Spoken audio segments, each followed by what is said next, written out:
नमस्कार मित्रों, शंखनाद के इस विशेष कार्यक्रम में आप सभी का मनपूर्वक स्वागत।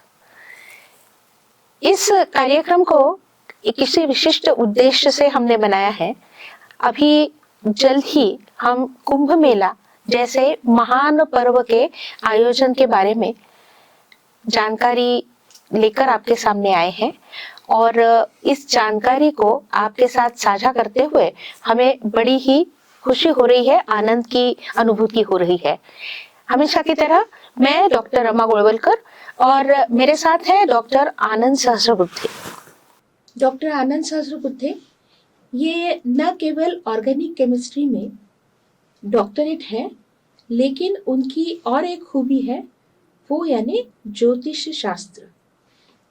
इनके खगोलीय घटनाओं को लेकर और भौगोलिक परिस्थितियों को लेकर अपनी स्वयं का उनका अध्ययन है और इसी निमित्त को लेकर, इसी उद्देश्य से लेकर हमने उनसे कुछ वार्तालाप करने की चेष्टा की है। डॉक्टर साहब, आप का स्वागत है इस चर्चा में। और कुंभ मेला विशेष पर आज पहला भाग हम प्रस्तुत करने जा रहे हैं। जी हाँ। कुंभ मेला ये खगोलीय घटना के लिए जाना जाता है। जी हाँ। तो क्या विशेषता है और ऐसे कौन सी विशिष्ट खगोलीय परिस्थिति होती है जिनमें जिसके कारण कुंभ मेला का आयोजन होता है? सबसे पहले तो आपका मैं आभारी हूँ कि आपने मुझे यहाँ आमंत्रित किया और मेरे बारे में इतने अच्छे अच्छे शब्द कहे। मैं जानता हूँ कि मैं कितना बड़ा हूँ या कितना छोटा हूँ। खैर छोड़िए, जैसे कि आपने कहा कि खगोलीय घटना के आधार से कुंभ मेला मनाया जाता है। मेरे ख्याल से हमारे सभी दर्शक जानते होंगे कि कुंभ मेला हमारे देश में हरिद्वार, प्रयागराज, त्र्यंबकेश्वर, इसको कई बार लोग नासिक भी बोलते हैं। जी। तो नासिक से नजदीक है त्र्यंबकेश्वर और उज्जैन, जी। इन 4 जगहों पर मनाया जाता है। और इन चारों जगहों पर हमारे देश की 4 पवित्र नदियां हैं। अच्छा। जैसे आप जानते हो कि हरिद्वार में तो गंगा जी है ही। जी। प्रयागराज में त्रिवेणी संगम है, गंगा जी, जमुना जी और सरस्वती जी। सरस्वती जी को हम अदृश्य रूप में मानते हैं, लेकिन वहां पे संगम हुआ करता था। त्र्यंबकेश्वर में गोदावरी जी है और उज्जैन में क्षिप्रा। और इस पर्व के दौरान अलग अलग तिथियों को नदियों में स्नान किया जाता है, जो बहुत पुण्यप्रद माना जाता है। जी हाँ, जी हाँ। एक बहुत ही साधारण सी व्याख्या अगर मैं करूं तो जब भी गुरु या बृहस्पति नामक हमारा जो ग्रह है वो किसी खास राशियों में जब होता है उस वक्त ये पर्व मनाया जाता है। ठीक है। और एक मिनट डॉक्टर साहब, क्या है कि आप ज्योतिषी हैं तो आपको ये सारी बातें बहुत आसानी से समझ में आती है। हाँ, लेकिन हमारे जैसे जो बिल्कुल ही अज्ञानी हैं उनको थोड़ा सा समझाइए ना कि ये ग्रहमाला क्या होती है, ग्रहों का एक राशि से दूसरी राशि में जाना क्या होता है और किस तरह से ज्योतिष विद्या के अनुसार इसका आकलन किया जाता है।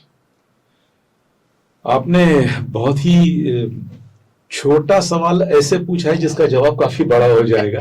कोई हर्ज नहीं, और प्लीज। मैं चाहूंगा कि दर्शक थोड़ा अच्छे से ख्याल दे तो ये बात समझने में काफी आसान है। जी।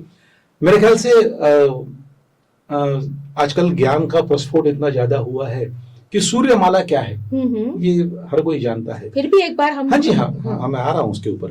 तो सूर्य या रवि ये सितारा है, तारा है और वो हमारी सूर्यमाला का केंद्र है। जी। उसके इर्द गिर्द ग्रह भटकते हैं या उसके चक्कर लगाते हैं, ऐसे मैं कहूंगा।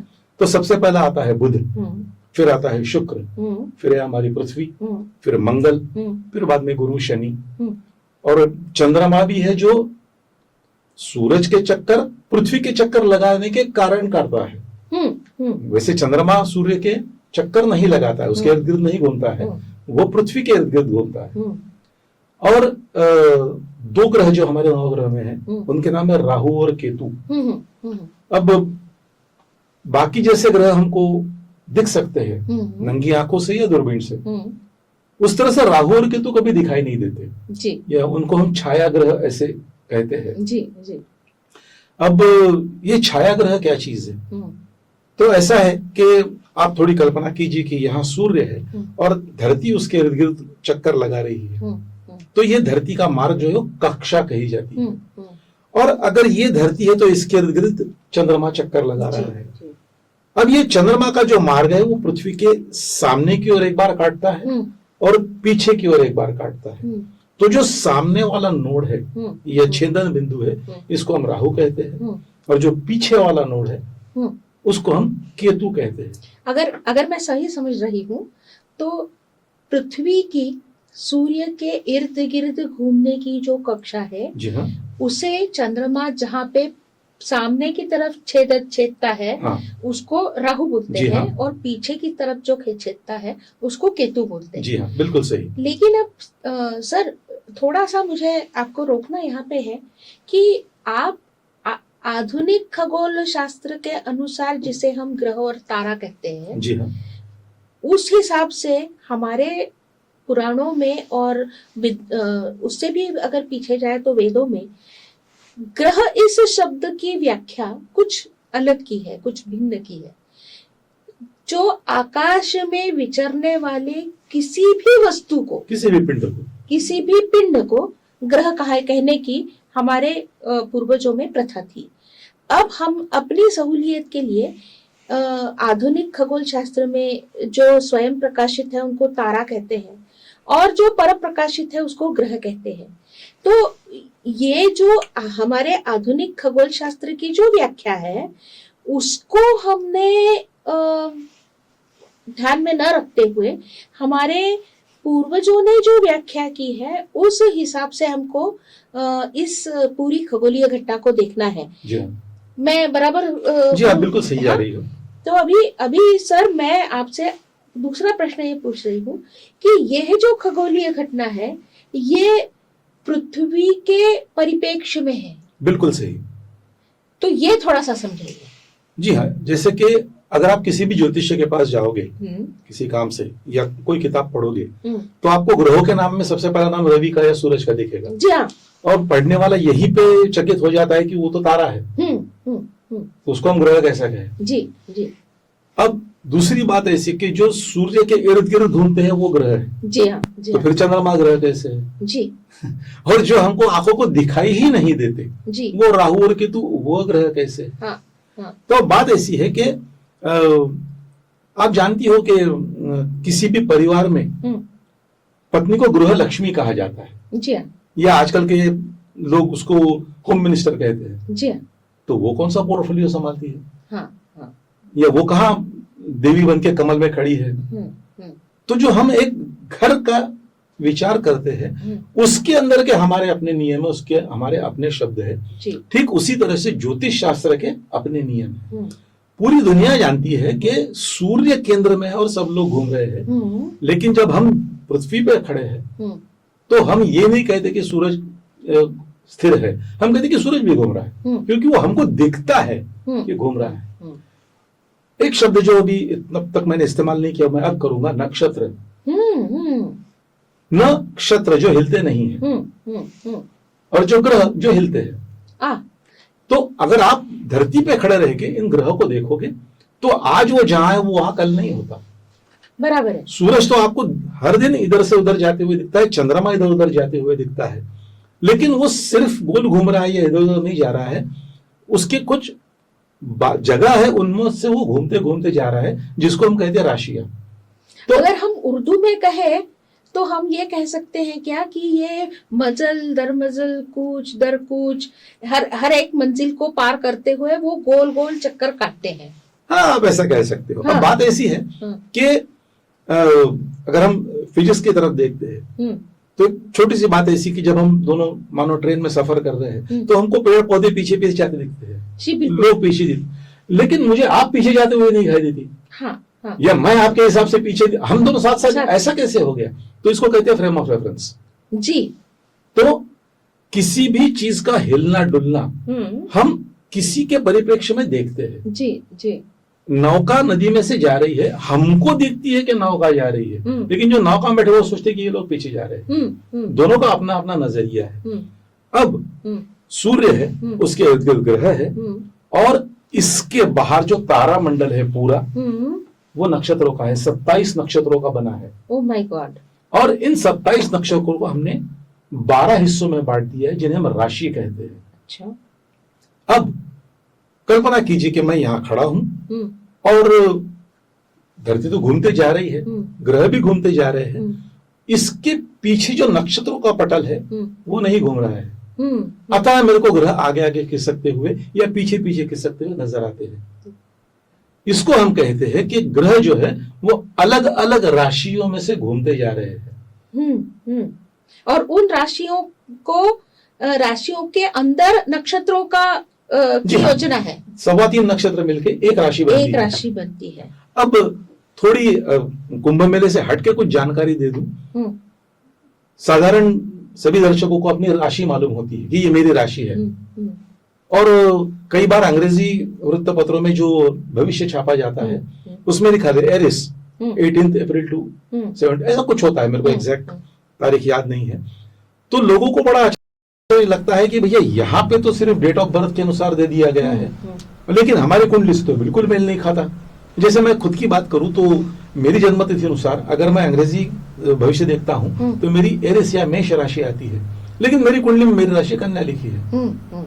तो ये फर्क कहाँ पे आ गया? तो जब आप जन्म लेते हो, जब आपका अवतार होता है, उस वक्त कौन से ग्रह कहाँ पे है, किस राशि में है और कितने डिग्री पे है, कितने अंतर पे है। क्योंकि जैसे आप देखो ये पूरा तारामंडल है, नक्षत्र मंडल है, तो 360 अंश हो गए और इसके हमने 12 हिस्से कर दिए, तो हर एक राशि 30 अंश की आ गई। तो कोई ग्रह किसी राशि में 0 अंश से लेके 29.9 अंश तक हो सकता है या 30 अंश तक हो सकता है।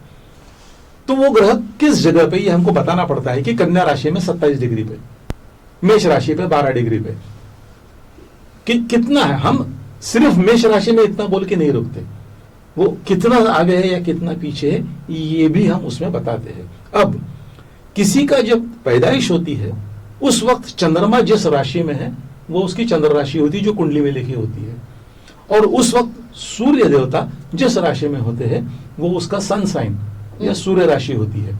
अब हम जानते हैं कि सूरज एक साल में पूरा चक्कर लगाता है, हर महीने में वो एक एक राशि लेता चला जाता है। वो दिनांक जो होते करीब करीब तय होते हैं कि इस दौरान वो मेष में रहेगा, इस दौरान वृषभ में। इसलिए आपकी जन्मतिथि, अंग्रेजी जन्मतिथि को लेके आप फट से जान सकते हो कि आपकी सूर्य राशि क्या है। लेकिन चंद्र राशि के लिए आपकी कुंडली जरूरी है। यानी अगर आपको ज्योतिषी होना है तो आपका गणित बहुत अच्छा होना चाहिए। जी हाँ, लेकिन मैं ये कहूंगा कि कोई ऐसा न सोचे कि वो गणित में फेल हो चुका है तो वो ज्योतिष नहीं बन सकता। ये मैं इसलिए कहता हूँ क्योंकि मैं खुद गणित में फेल हो चुका हूँ। ये वो वाला गणित नहीं है, आसान अंक गणित है। हाँ। वो और उसके भी आगे आजकल तो एक बहुत अच्छी आसान बात हो गई है कि अलग अलग एप्स अवेलेबल है। आप अपनी जन्मतिथि, समय और जन्म की जगह डाल दो तो आपकी कुंडली बन जाती है। आपको माथा पच्ची करने की जरूरत नहीं है। हाँ, इसके आगे का रास्ता आपको अपनी बुद्धि से तय करना है। वो ऐप आपका भविष्य नहीं बता सकता। ये एक बहुत अच्छे बिंदु पर लाके आपने छोड़ा है कि बुद्धि का संबंध गुरु से होता है। जी हाँ, और हम लोग कुंभ मेला को लेकर गुरु की ही बात कर रहे हैं। तो अभी गुरु का महत्व क्या है खगोलीय दृष्टि से और ज्योतिषीय दृष्टि से, ये हमको बताइए। बिल्कुल बताएंगे। इससे पहले मैं एक बात ये कहना चाहता हूँ कि जब मैं स्वयं ये शास्त्र सीख रहा था तब मुझे बड़ा आश्चर्य महसूस हुआ कि गुरु उस ग्रह को कहा गया जो सबसे गुरु है, सबसे बड़ा है। Oh my God. हाँ। हमारी सूर्यमाला का साइज में सबसे बड़ा ग्रह अगर कोई है तो गुरु है। जी जी। और वो इतना बड़ा है कि उसके इर्द गिर्द घूमने वाले चांद है। वो एक छोटी सूर्यमाला है, मिनिएचर सूर्यमाला, ऐसे हम कह सकते हैं। हाँ। दूसरी बात ये है कि हमारे कुंडली में और एक ग्रह होता है जिसको लोग बहुत डरते हैं, शनि। तो उसका सही नाम है शनैश्चर। Oh my God. तो संस्कृत भाषा में इसका मतलब निकलता है धीरे चलने वाला, चर चलने वाला, शनै यानी धीरे। यानी ये नाम जिन मनीषियों ने इन ग्रहों को दिए होंगे उनको ये पता था क्या कि वो ये बहुत ही धीमे चलता है, ये सबसे बड़ा है? मैं सच में इस बात को मुझे अचरज होता है कि किस जमाने में आपके पास दूरबीन नहीं, कुछ नहीं। तो हमें तो ये बताया जाता है कि भाई ये जो ग्रहमाला जो है ये कोपरनिकस ने ढूंढ के नहीं, ये सब सफेद झूठ है। ये हाँ। हमारे मैं आपको बताऊं कि एक श्रीमान है नीलेश योग जी, जिनका बहुत बड़ा संशोधन मैंने पढ़ा अभी, और या उनके कार्यक्रम आप भी जो भी YouTube पे देखना चाहते देख सकते हैं। उन्होंने बताया है कि हमारा रामायण, महाभारत और ऋग्वेद, इनका समय क्या है। तो उन्होंने बताया है कि अंदाजन बात करें तो महाभारत को 7,000 साल हो गए, रामायण को 14,000 साल हो गए, और ऋग्वेद जो 21,000 साल पहले का है।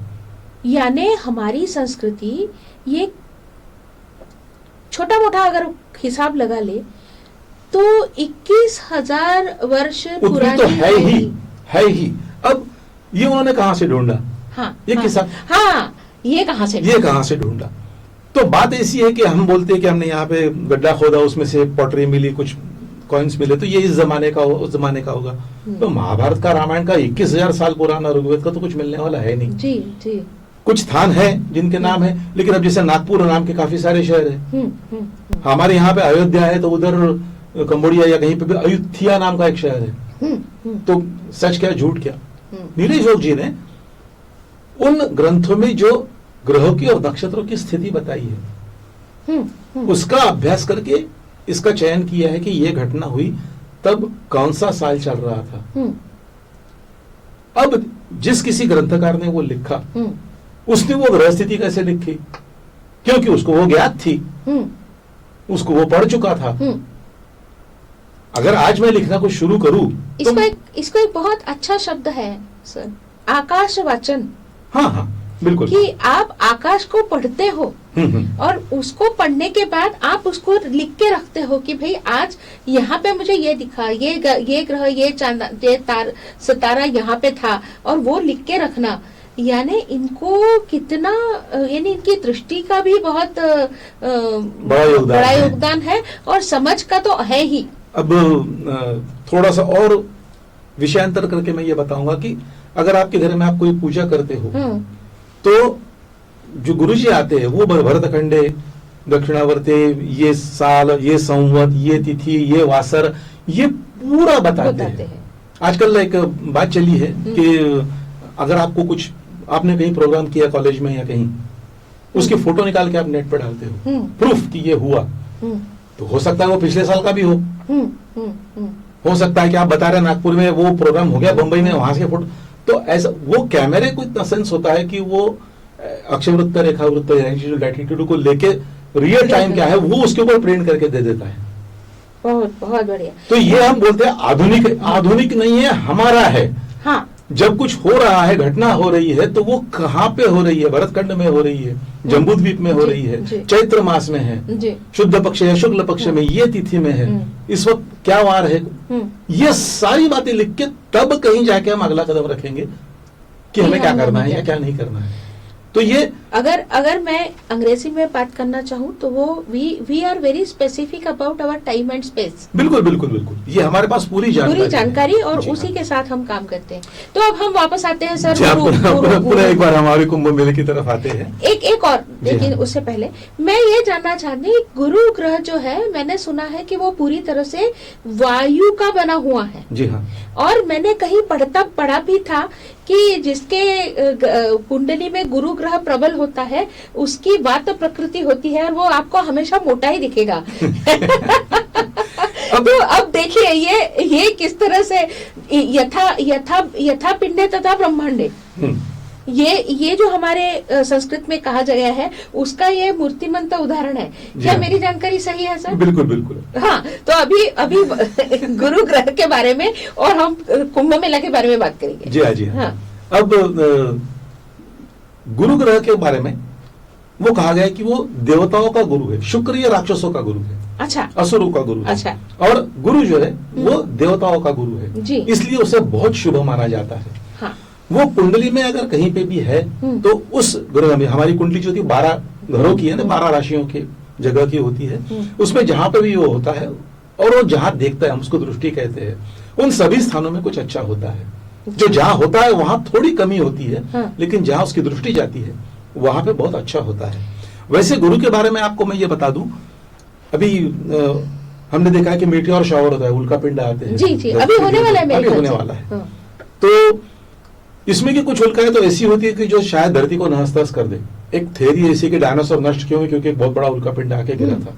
अपने लोणार का जो जी हाँ, सरोवर जो है, जो लोवण सरोवर है, जो लोणार बन गया है, वो भी मीटियोर स्ट्राइक से बना हुआ है। हाँ। तो उसकी भी बहुत सारी जानकारी है, लेकिन अभी आज के परिप्रेक्ष्य में नहीं आ सकती। तो ये गुरु ग्रह जो है इन मीटियोर्स को अपनी ओर खींच लेते हैं, उसकी गुरुत्वाकर्षण शक्ति बहुत ज्यादा है। यानी जो धरती के तरफ आकर उस पर गिरकर धरती को नष्ट कर सकते हैं, ऐसे मीटियोर्स गुरु वहीं रोक लेता है, खा लेता है, उनको निकल जाता है। यानी एक तरह से वो संरक्षक है। बिल्कुल, अच्छा, हमारा संरक्षक है। और कुंभ मेला जो है वो किस किस राशियों में गुरु है। एक बात हमेशा कही जाती है कि कुंभ मेला 12 साल बाद आता है, और इस साल का तो 144 साल बाद ये महाकुंभ है। मैं अपने सभी दर्शकों को ये बताना चाहती हूँ कि इस साल का जो महाकुंभ है ये 12 बार कुंभ मेला लगने के बाद आने वाला 144वें साल का महाकुंभ है। तो आप समझिए कि हमने कितने वर्षों पुरानी इस परंपरा को आज तक जीवित रखा है, और अगले कई यही परंपरा हम जीवित रखने की प्रतिज्ञा भी कर सकते हैं और करेंगे। तो सर गुरु ग्रह के बारे में बता रहे थे। जी हाँ, तो गुरु ग्रह की जो परिक्रमा है सूरज की ओर कैसी है उसको छोड़ दो, हम ये देखते कि वो राशि चक्र में कहाँ घूमता है, कितने दिनों में घूमता है। हर ग्रह की अपनी अपनी गति है। बुध है, उसको 30-40 दिन लगते हैं, शुक्र को 50-60 दिन लगते हैं, मैं अंदाजन बता रहा हूँ। मंगल को उससे थोड़े ज्यादा लगते हैं। सबसे तेज चलने वाला चंद्रमा है, वो एक राशि पार करने में 2.25 दिन लेता है। अच्छा। और इसके कारण वो हमारे मन का कारक है, और इसके ऊपर हमारा जो चंद्र राशि होती है वो बहुत ज्यादा महत्व रखती है, क्योंकि वो हर थोड़े थोड़े देर बाद उसकी जगह बदलती जाती है। फिर गुरु है, उसके चलने का समय बहुत धीरे है, वो करीब करीब एक राशि में 1 साल रहता है।